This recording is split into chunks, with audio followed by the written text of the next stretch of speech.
Hello, and welcome to Let's Fix Leadership. I'm excited to introduce our guest this week. Lauren Winans is a CEO and principal HR consultant for Next Level Benefits, an HR consulting practice offering clients access to HR professionals for both short term and long term projects.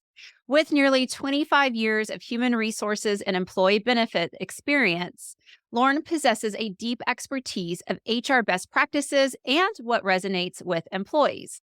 She founded Next Level Benefits in 2019, offering HR teams access to former corporate HR professionals on demand and when they need it the most. Hi, Lauren. Welcome to the show. Thanks for having me, Jen. Appreciate it. Absolutely. So, where I'd love to start with you is really understand your passion around benefits and total rewards. And how did you end up on this conversation with me? Oh gosh. Okay. Much like a lot of folks who might be in HR, I fell into this space a little bit. I actually started working for a health insurance company to start my career. I was there for about 3 years. And the natural next step was for me to flip over to the employer side of things as it related to employee benefits. And so that's how I got my start in employee benefits administration. And over the years, as time has gone on, I've been in this space now for nearly 25 years. I still get excited about employee benefits, compensation, all things total rewards. I feel very passionately that total rewards is something that is very critical and an important piece of what employees receive from an employer in order to feel valued, in order to feel like they're a part of something bigger than themselves. And so I look to work with a lot of different clients to really help them establish great total reward strategies and really balance compensation and benefits. And honestly, I also have just this desire to ultimately, hopefully someday fix health insurance. So I constantly feel like if I can keep adding value wherever I can, particularly on the admin side of the house, maybe there is a way that I can contribute to the greater good of fixing our system at some point. So that's what keeps me going. I love that because obviously that is my passion is around fixing leadership. And so that is why you and I have always had such a great connection because we really do try every day to make a difference. And on that same vein, when you think about how employers they were looking at benefits a couple of years ago and how they look at benefits and total rewards today, what's changed? A lot has changed. Pre-pandemic, I think the pandemic has changed a lot of things for in a variety of good ways, some bad, but for the most part, I think pre-pandemic employee benefits weren't always spotlighted in the way that they are today. They are Employee benefits are much more integrated into the total rewards package, thinking about how you're compensated as well as the type of benefits that you're offered and what's the total value of those benefits so that you can look at your total compensation as a combination of base salary as well as benefits. I think that is something that is more ingrained in today's thought process, not only on the employer side, but as well as the employee side. Employees look now at benefits as reward and as part of their compensation package. And I think that's probably the biggest difference between a few years back and today. And that's exciting because it should have always really been looked at that way. And it was more so the innovative organizations and companies were really taking that approach. And now I feel like it's definitely something that has caught on and it's more acceptable and widely known. It's so interesting you say that. It was literally yesterday where I was talking with a client about their total rewards. And it's a smaller business. It's a fantastic business, an amazing group of owners. They were like, how do we look at things differently? How do we evaluate our compensation? I said, let's just not think about it as monetary. Let's think about it from a total rewards. And it was great to see them really open up to that conversation and think about things a little differently. But yeah, it's great to see more companies are looking at it and understand again that you have to lead the whole self, the whole person in today's world to really have a successful organization. And last week's podcast, we talked about that. We talked about how the world is just a little different, where we used to be told to leave it at the door, and that worked because we could leave our life at the door when we went to work and vice versa. But then we got technology. And anyhow, check out last week's episode. We talked a lot about how we've just really integrated our work and our personal lives into one. And it would be probably at this point almost impossible to separate those. So when you think about that concept that we are living in one world now, how can employers use benefits to help lead the whole person and really help people manage the thought of this overwhelmed of everything being mushed together? My favorite option that is fairly new to the space, maybe it's existed maybe a little longer than I'm giving it credit for, but definitely something that's gained traction in the last like couple of years is this notion of lifestyle accounts. And lifestyle accounts are a type of benefit that allows the employer to dedicate a certain amount of dollars to an employee to leverage how they see fit. We all live different lives. We all have different needs. Some of us have children, some of us don't. Some of us live in an apartment, some of us live in a home. Some of us are living in a main residence, some of us are bouncing around. And regardless of where you're at in your lifestyle, where you're at in your personal life, what types of dependents you may or may not have, these lifestyle accounts can really meet people where they are. And we actually have a client who we help them to create lifestyle accounts around certain different personas. So we created some personas within their organization and identified someone who has a family, someone who's more nomadic and likes to travel a lot, maybe someone who is looking to start a family in the next 2 to 3 years. And what are those different needs? What does this individual need to be successful? And ultimately, what we came up with was we created a lifestyle account where the employer put a certain dollar value in there every year. And we also help them get connected to a vendor that allows them to leverage these dollars in the ways they see fit. And so this vendor offers this platform that allows people to use these dollars towards, let's say, Grubhub. If maybe I'm someone who is single and maybe not necessarily that into cooking, or you can leverage it for kids classes, for your local activities for your children.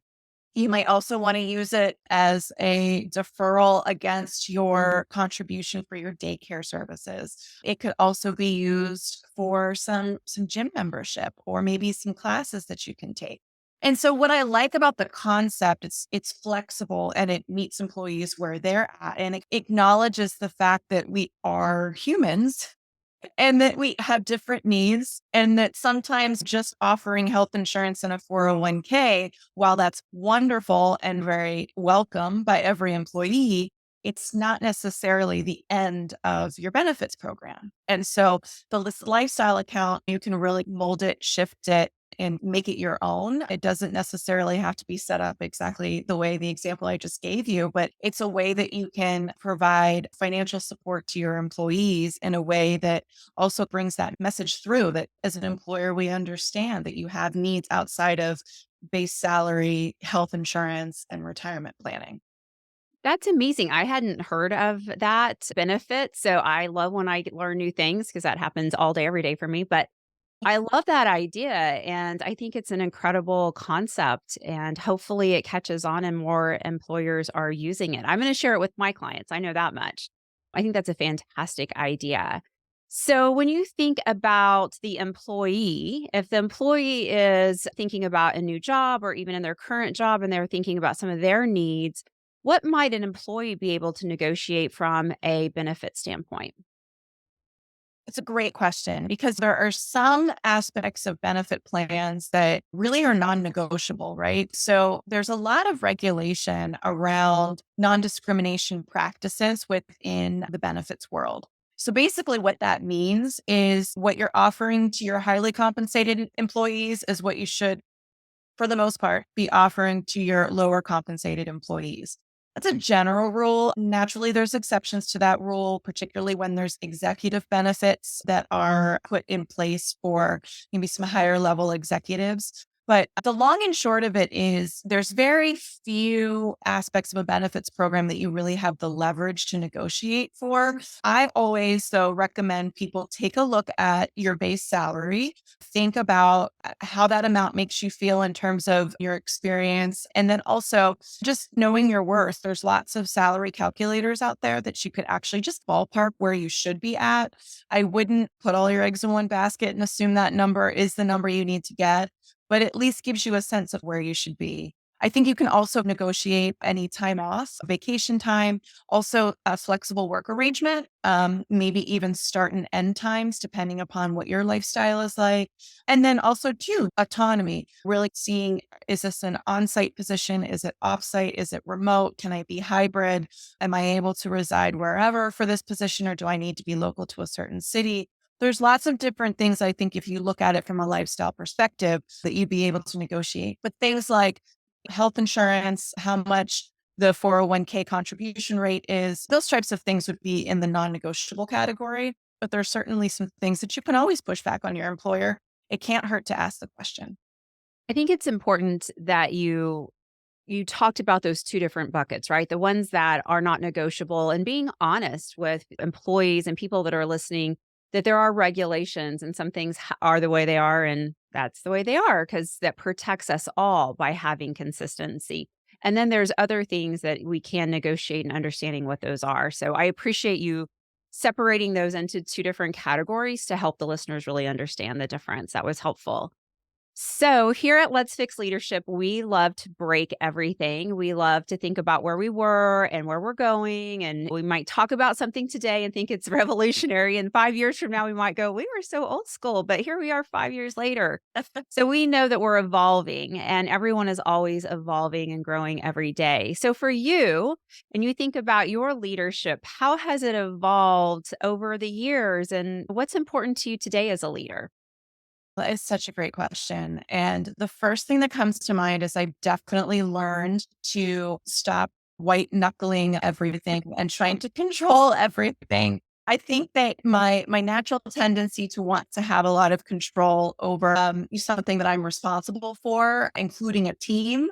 What I've learned is that really put me in a place where I was unable to be self-aware. I was unable to see innovation when it was coming. I was unable to come up with great creative ideas because I was too busy, too focused on grasping to everything so closely. And so I've definitely evolved into a more relaxed individual. I love that I have been able to grow not only as a human, but also myself personally. I've grown a lot from becoming a parent, and that has helped me to naturally loosen my grip a little bit and ultimately realize I can't control everything. I can't be perfect 100% at the time. And mistakes are okay because mistakes is what helps us learn. And so that's actually made me much more of a better leader. Today, I am much more, hey, let's work on this together. Let's figure out a solution. I am more collaborative in how I approach my leadership style. I'm much more wanting to make sure that people have what they need. And I'm asking constantly, is there something I can do to help? And those were things I just wasn't evolved enough to know to ask very early in my career. But fortunately, I've been able to pick up those pieces as I've gone. And I do feel really comfortable now leading teams and leading groups, leading projects, working with clients. And I think it shows. And so once you gain that confidence, identifying the thing that might be holding you back and letting it go, that definitely has helped me a lot to evolve my style. Oh, I love that. It is interesting about how when we're individual contributors, it's about our performance. And so we just hang on to that and we get rewarded for our personal performance. And then we get into leadership and then we don't always disconnect that reward and go, wait a minute, now I'm rewarded for leading. We hold on to that reward of our own personal performance and then forget about our team's performance or try to control their performance. So I appreciate you being honest and vulnerable and sharing that. I think we can all learn from it. Thank you. Awesome.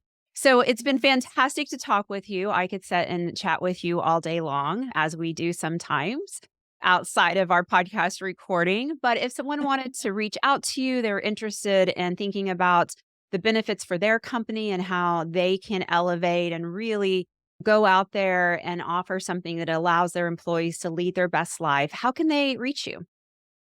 You can check us out on our website. That is nlbenefits.com. So NL for next level, nlbenefits.com. You can also email me at lauren at nlbenefits.com. We're on LinkedIn, we're on Instagram, so you can follow us as well. And yeah, feel free to reach out. We're always happy to have exploratory conversations to see how we could potentially help you, whether it be employee benefits, compensation, all things to fill rewards, or really anything in the HR space. We're happy to chat. Wonderful. And I do recommend all the listeners follow you. When you follow Lauren, she posts incredible information on LinkedIn around articles she's done, interviews she's done. And I just appreciate all the content you put out there. I know that's work, but I learned from it. And I hope everyone else has the opportunity to learn from you too. Thank you so much. Thanks for having me. Absolutely. We appreciate it. It was great to have you. Have a fantastic day and enjoy all of the benefits that the world has to offer you. Thank you. Thanks.